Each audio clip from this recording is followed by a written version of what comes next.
अस्सलाम वालेकुम। Last session में हमने क्लोन स्टैम्प टूल को डिस्कस किया था कि हम किस तरह से चीज़ों का क्लोन बना सकते हैं, डुप्लिकेट बना सकते हैं उन्हें।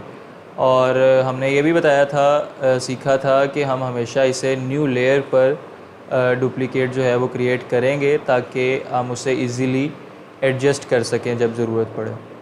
तो आज हम जो डिस्कस करने जा रहे हैं वो है हिस्ट्री ब्रश टूल और रेज़र टूल हमारे पास यहाँ पर होता है।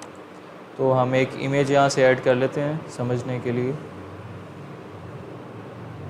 अच्छा, अब जो इसमें से इतना हिस्सा है ये मैं सिलेक्ट कर रहा हूँ सिलेक्शन टूल से, और कंट्रोल जे से इसकी कॉपी कर लूँगा, यानी न्यू लेयर में बना दूँगा इसे मैं। ये देखें इसकी यहाँ पर न्यू लेयर जो है वो ऐड हो गई है एक तरह से। अब मैं मूव टूल से इसको मूव भी कर सकता हूँ, जो कि पहले नहीं हो सकता था। ये देखें ये डुप्लीकेट लेयर थी क्योंकि। अब मैं कंट्रोल टी से इसे ट्रांसफॉर्म कर रहा हूँ, और अब मैं राइट क्लिक करके इसे यहाँ से फ्लिप हॉरिजॉन्टल कर लूँगा। ये देखें यहाँ से ये जो है वो फ्लिप हो गई है हॉरिजॉन्टली, और अब मैं एंटर कर दूँगा यहाँ से। ये देखें। अच्छा, फॉर एग्ज़ाम्पल यहाँ मैं कहूँ कि ये जो ऊपर वाली चीज़ें हैं इनकी हमें ज़रूरत नहीं है, तो इसे मैं इनिशियल स्टेट में लाने के लिए ये टूल यूज़ करूँगा, हिस्ट्री ब्रश टूल। ये देखें, यानी जो भी इसकी हिस्ट्री थी ये यहाँ पर उसे पेस्ट कर रहा है। जैसा यहाँ पहले था ये वहीं यहाँ पर एक तरह से पेंट कर देगा।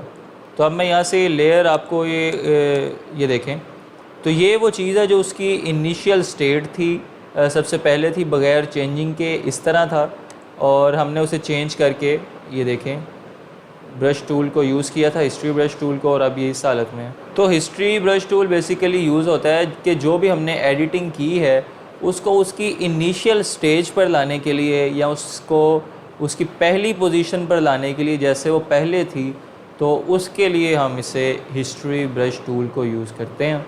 और इसके बाद हम डिस्कस करते हैं, अब इरेज़र टूल है हमारे पास। तो रेज़र टूल बेसिकली लेयर को रेज़ करने के लिए यूज़ होता है, और इस टाइम आप देख भी लें हमारे पास जो सिलेक्टेड लेयर है वो ये वाली लेयर है जो अभी हिस्सा हमने बनाया था। देखें सिर्फ उसी को रेज़ कर रहा है। जो हमारे पास बैकग्राउंड लेयर है या डुप्लीकेट जो पहले की लेयर बनी हुई है उसे रेज़ नहीं कर रहा, सिर्फ सिलेक्टेड लेयर को ये रेज़ कर रहा है यहाँ से। तो अब मैं यहाँ से ब्रश टूल से कुछ ड्रा कर लेता हूँ आपको समझाने के लिए। सिर्फ ये न्यू लेयर जो है वो सिलेक्ट हुई है, तो हम यहाँ से इसे रेज़ भी कर सकते हैं। ये देखें सिर्फ उस लेयर पे जो कंटेंट है उसे रिमूव कर रहा है ये रेज़र।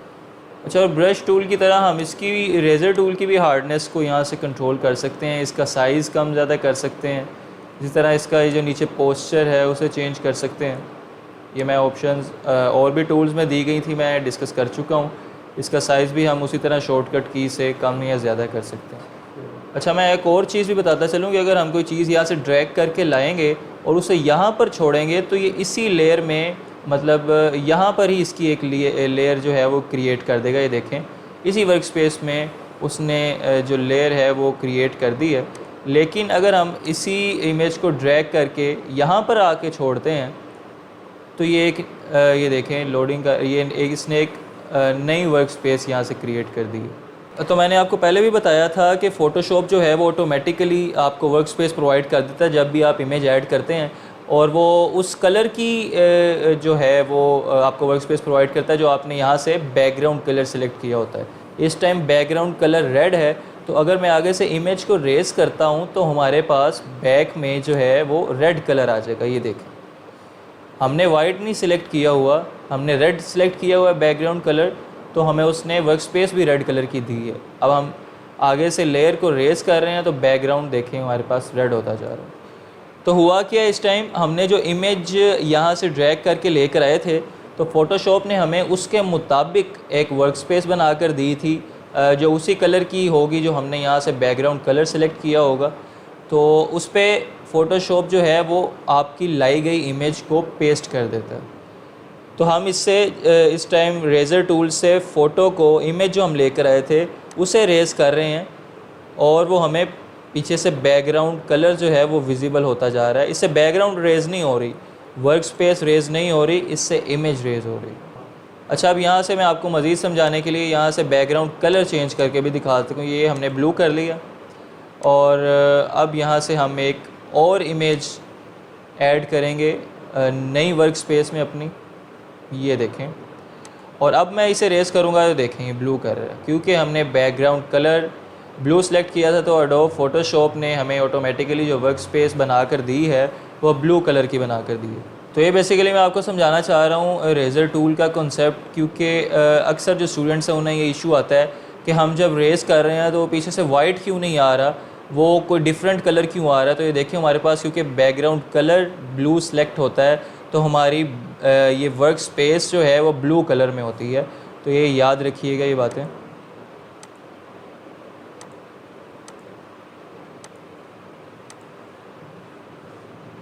अच्छा, तो मैं फिर से बताता चलूँ, ये ऊपर कुछ ऑप्शंस हैं। मुख्तलिफ़ टूल्स में ऑप्शंस ये सेम ही होती हैं आलमोस्ट। यहाँ से हम इन चीज़ों को जो है वो एडिट वगैरह कर सकते हैं। इस टूल को साइज़ बड़ा छोटा भी कर सकते हैं, उसका पोस्चर चेंज कर सकते हैं।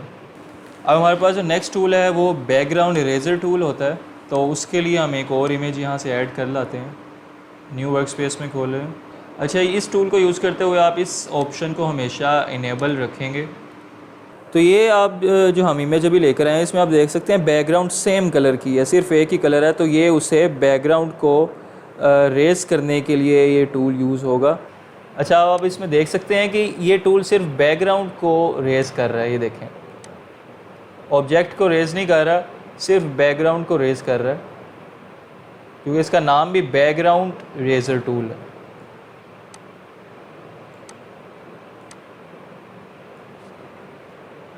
तो आप इससे जो है वो बैकग्राउंड को रेस कर सकते हैं इसी तरीके से। और अगर बैकग्राउंड में अगर कोई आप ऐसी इमेज लेकर आते हैं जिसमें बैकग्राउंड में एक से ज़्यादा कलर्स हैं, तो उस सूरत में ये टूल आपको इतने एक्यूरेट रिज़ल्ट शो नहीं करेगा। ये टूल उस सूरत में इतना अच्छा काम नहीं करेगा। अच्छा, नेक्स्ट टूल है हमारे पास वो मैजिक इरेज़र टूल है। तो ये टूल देखिएगा अगर बैकग्राउंड का कलर सेम है, एक जैसा है, तो इसे रिमूव कर देगा। ये देखें, तो ये हमारे इरेज़र टूल्स थे कुछ जो हमने डिस्कस किए हैं। अच्छा, तो ऐसा है कि अभी हम सिर्फ टूल्स का जो बेसिक यूज़ है, बेसिक पर्पज़ है, अभी हम सिर्फ उसे डिस्कस कर रहे हैं। मैं आपको आने वाले सेशंस में हम आपको प्रैक्टिकली भी दिखाएंगे कि प्रोफेशनली बैकग्राउंड को रेस किस तरह किया जाता है। जब हम अभी कोई डिज़ाइन वगैरह, कोई कार्ड्स वगैरह आपको बनाना सिखाएंगे तो हम आपको स्टेप बाय स्टेप प्रोफेशनल तरीके से बैकग्राउंड रेस करना भी सिखाएंगे। अस्सलाम वालेकुम। लास्ट सेशन में हमने इरेज़र टूल्स को डिस्कस किया था, और अब जो नेक्स्ट टूल हमारे पास है वो है ग्रेडियंट टूल। उसके लिए हम पहले वर्क स्पेस बना लेते हैं अपनी। यहाँ पर हमने वर्क स्पेस क्रिएट कर ली है और हमारे पास ये टूल है, ये ग्रेडियंट टूल है। ग्रेडियंट टूल बेसिकली एक से ज़्यादा कलर्स को अप्लाई करने के लिए इस्तेमाल होता है। आप देखें इसमें 3 कलर्स इस्तेमाल हुए हैं। अच्छा, यहाँ पे ये जो पहली ऑप्शन है ग्रेडियंट में, ये ऑटोमेटिकली वो वाला 2 कलर्स होंगे जो आपने यहाँ पर नीचे सेलेक्ट किए होंगे, इन दोनों का कॉम्बिनेशन होगा ये। यहाँ से आप इसे चेंज भी कर सकते हैं। ये देखें रेड और पिंक है, इसे आप ग्रीन कर लें। और ये देखें अब ऊपर आप देख सकते हैं रेड और ग्रीन का उसने कॉम्बिनेशन बना दिया इसकी वजह से। ये देखें इसने यहाँ पे पेस्ट कर दिया रेड और ग्रीन। और अगर आप 2 से ज़्यादा कलर्स को यहाँ पे यूज़ करना चाहते हैं तो आप इस पर डबल क्लिक करेंगे और यहाँ पर आप आल्ट दबाएंगे, इसे पकड़ के आल्ट दबाएंगे और ऐसे सेंटर में लेकर आगे से छोड़ देंगे। इस पर अब दोबारा से आप डबल क्लिक करेंगे तो यहाँ पर आप 3rd कलर भी ऐड कर सकते हैं, जो कि स्काई ब्लू सा शेड है एक। और यहाँ पर आके ओके करेंगे और अब आप देखें, ये देखें 3 कलर्स का कॉम्बिनेशन इसने अप्लाई कर दिया। अच्छा, ये आप ऊपर देख सकते हैं ये कुछ ऑप्शंस दी गई हैं। इन्हें यूज़ करते हुए आप डिफरेंटली ग्रेडियंट को अप्लाई कर सकते हैं। ये आप देख लीजिएगा, ये डिफरेंट कुछ ऑप्शंस बस दी गई हैं,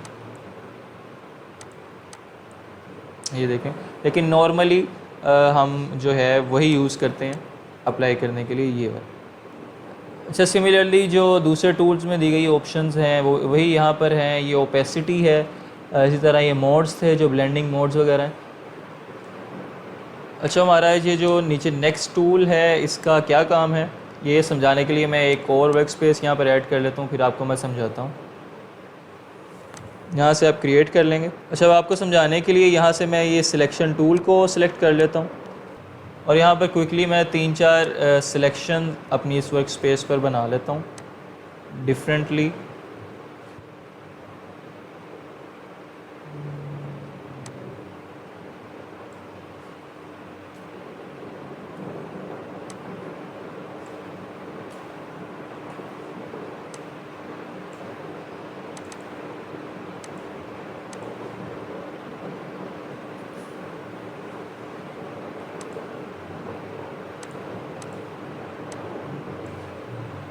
तो ये हमने वर्क स्पेस बना ली थी डिफरेंट सिलेक्शंस करके। यहाँ से अब हम अपने टूल की तरफ आएंगे। पेंट बकेट टूल है और इसमें जो भी कलर सिलेक्टेड होगा, जैसे यहाँ पर ब्लू हमने सेलेक्ट किया है तो ये जिस कलर पे हम क्लिक करेंगे उसे उसमें कन्वर्ट कर देगा। ये देखें ब्लू है, इसे हम डिफरेंट कर लेते हैं।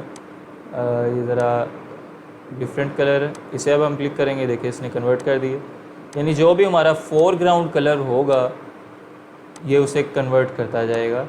हम जिस कलर पर भी सिलेक्ट करेंगे, येलो पे सिलेक्ट किया, देखें उसने पिंक में उसे कन्वर्ट कर दिया क्योंकि हमारे पास यहाँ पर फोरग्राउंड कलर जो है वो पिंक है। अस्सलाम वालेकुम। अच्छा, लास्ट सेशन में हमने ग्रेडियंट टूल को डिस्कस किया था, यानी किस तरह से हम एक से ज़्यादा कलर्स जो हैं वो अप्लाई कर सकते हैं।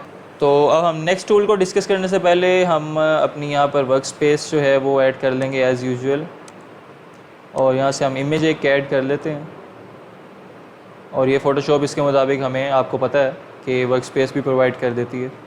अच्छा, अब जो नेक्स्ट टूल था हमारे पास, उसमें 3 टूल होते हैं, ब्लर टूल, शार्पन टूल और स्मज टूल। सबसे पहले हम ब्लर टूल को डिस्कस करेंगे। ब्लर टूल जैसा कि नाम से ज़ाहिर है, ये चीज़ों को, हमारे ऑब्जेक्ट को, सिलेक्टेड एरिया को ब्लर कर देता है। ये देखें आप, सिर्फ आपने अपने माउस से लेफ़्ट क्लिक करना है और उसे ड्रैग करना है, दबा कर रखना है, तो ये ब्लर कर देगा उतने हिस्से को। इसी तरह हमारे पास शार्पन टूल है जो नेक्स्ट है। जैसा नाम से ज़ाहिर है, ये हमारे ऑब्जेक्ट को शार्प करेगा। ये देखें। अच्छा, ये जो थर्ड टूल है हमारा स्मज टूल था। अच्छा, अब ये स्मज टूल को समझने के लिए मैंने एक नई इमेज जो है वो यहाँ से क्विकली ऐड कर ली है और हमने स्मज टूल सेलेक्ट किया है। तो ये देखें, स्मज टूल बेसिकली आपके ऑब्जेक्ट को खींचने के लिए, ड्रैग करने के लिए इस्तेमाल होता है। ये देखें, जिस पर भी आप लेफ़्ट क्लिक से इसे सिलेक्ट कर रहे हैं, दबा के रखना पड़ता है आपको, तो ये उस एंगल में उस ऑब्जेक्ट को ड्रैग कर देगा। अच्छा, अब हम मज़ीद जो हमारे नेक्स्ट टूल्स हैं उनकी तरफ आते हैं। ये हमारे पास डॉज टूल है। ये हमारे पिक्सेल्स को लाइट करने के लिए इस्तेमाल होता है। जो हमारे इमेज में पिक्सेल्स हैं, ये देखें, उन्हें लाइट करता जा रहा है। ये देखें। और इसी तरह हमारे पास बर्न टूल है, ये हमारे पिक्सेल्स को डार्क करेगा। ये देखें आप, हमारी इमेज के पिक्सेल्स को डार्क कर रहा है। और ये स्पॉन्ज टूल है, ये हमारी पिक्सेल्स की सैचुरेशन को एडजस्ट करता है ऑटोमेटिकली। सैचुरेशन बेसिकली कलर की इंटेंसिटी को कहते हैं। तो ये जो टूल है ये ऑटोमेटिकली उसे एडजस्ट करने की कोशिश करता है।